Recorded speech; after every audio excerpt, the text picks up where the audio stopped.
Hi everyone, welcome back to the Model 3 Man channel, and today is Wednesday, and with a beautiful, lovely, long Easter weekend behind us, it's back to work again. This is going to be tip number 33, I believe. Thank you again for all of your feedback regarding the new opener. I think we had equal votes for the old music and the new music at this point, but I'm going to wait a few days and tally your responses. Thank you for indulging me, because I really wanted to do those two episodes, the making of Model 3 Man episodes.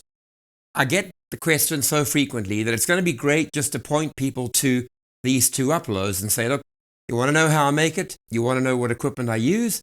Here it is. Go here and spend some time watching it. I do realize that it's not a topic for everyone. For many of you out there, you really don't care how it's made. Why should you? You care what's in it. But for those who perhaps were wanting to think of starting their own YouTube channel, wanting to do this for purely home and family-based reasons, I hope that those two episodes will give you a little bit of an insight into just how much of a shoestring budget you could be on and still get great results. On to the tip of the day today. Now, I did mention before, I often love going through the comments section and listening to what you have to say, and increasingly I'm becoming aware that if I do, I get plenty of material for upcoming episodes. And here's one that came from an episode last week. And somebody wrote to say, listen, there is this thing called Tesla Parts Catalog. Very few people know about it. It's not a ready-made link in your manual or on the website, in your Tesla account section, and yet it exists. And you and I, owners of Tesla vehicles, can go into the parts catalog, and many of the parts can be ordered by ourselves if we know what we're trying to order. What I thought it would be useful to do today is just to go online, find that website, delve into it a little, and show you the degree to which you and I can participate in getting replacement parts for our Tesla. It's not a topic that many people are familiar with, but I hope it'll open your eyes to the fact that we're not totally dependent upon repair centers, dealerships. We can actually look up and order those parts directly, although I would love to speak to any of you who have actually done that. How long it took, what you encountered, was there any resistance to it? Did it take longer than normal? So if you've had that experience, please go down to the comments section and just add that in. So before we go to the computer, I'm going to turn things around a little. Let me encourage you now, instead of at the end of the video, to subscribe, to click the notify bell.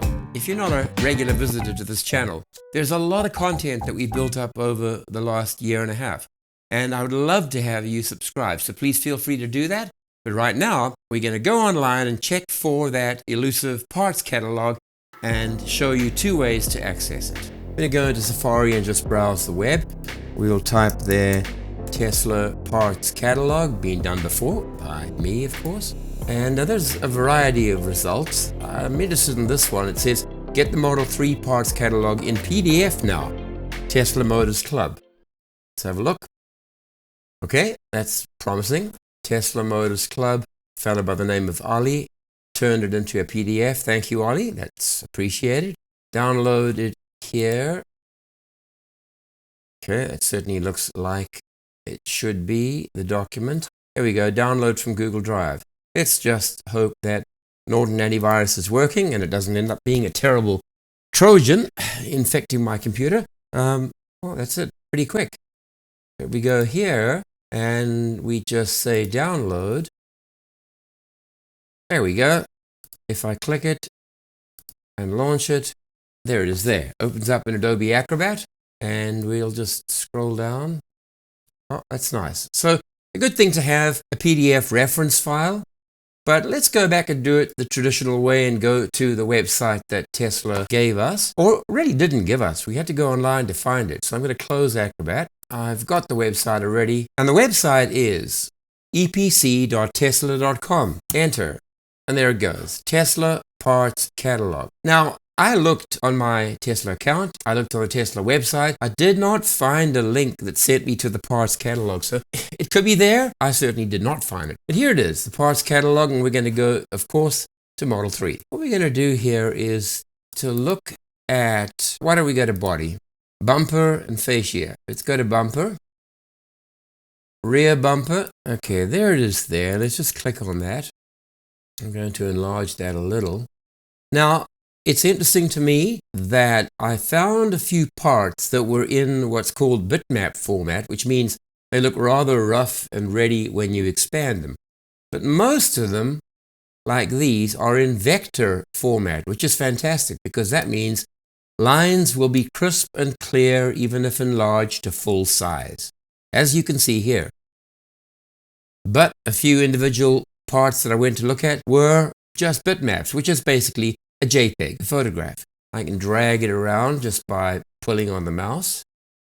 I can push it back by rolling on the mouse wheel, or I can reset up on the left-hand side and it goes back to normal size. Let's go back to rear energy absorber. Let me tell you a little story. It's a story you probably already know. The part is called rear energy absorber. And when we got hit from behind on our USA road trip over a year and a half ago, and our trip came to an abrupt end, this was what saved Janine and I from what could have been very bad injury. We were hit between 45 miles an hour and 50, but if you hit from behind and the car just crumples, there could be a lot of damage and a lot of whiplash, but there was nothing. I have a number of theories. First of all, we just begun to move forward. We'd released our foot off the brake, but the car behind did not even see us. It hit us at its normal speed. And this rear energy absorber is designed so that it bends inwards and it absorbs some of the shock of the impact, which means the car will bounce. Almost think about a rubber ball. You kick a ball, the ball bends inward and has an elastic property, but then the ball is propelled forward. And we were propelled forward something like 15 to 20 feet. And I think this rear energy absorber played a big role in limiting the amount of harm that came to us. In fact, we had no harm. And you can see that there are a number of sections here, 15, 20 of them. Instrument panel. Well, that's interesting. We don't have instruments.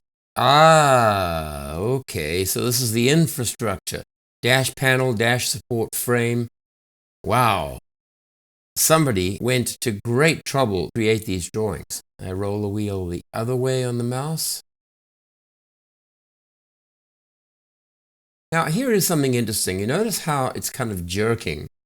As I enlarge, it's pretty jerky. I'm going to go into Safari.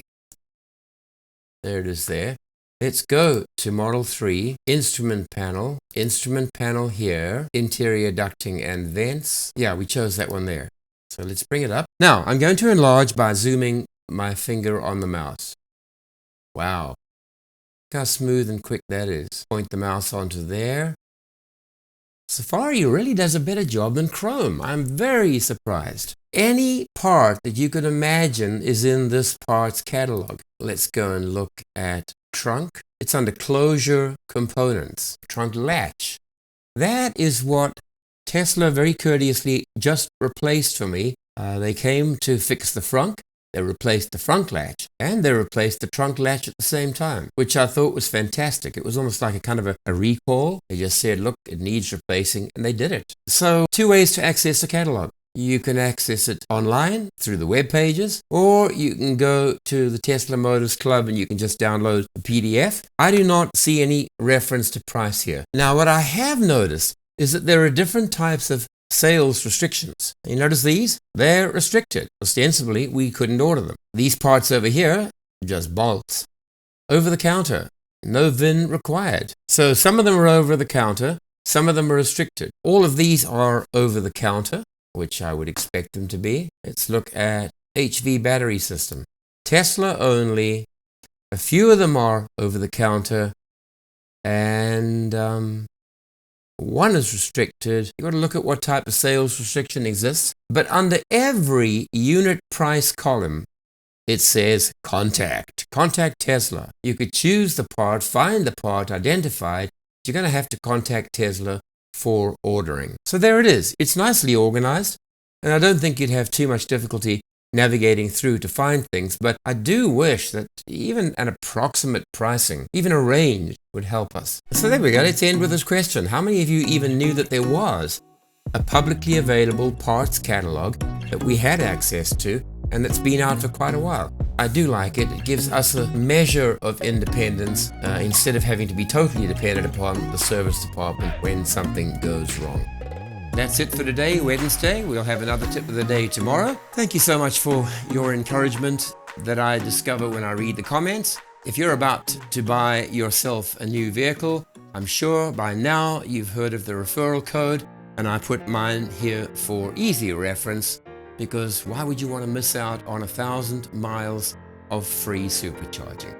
So until tomorrow, when I'll see you again, take care, look after yourself, and we'll see you in the next episode.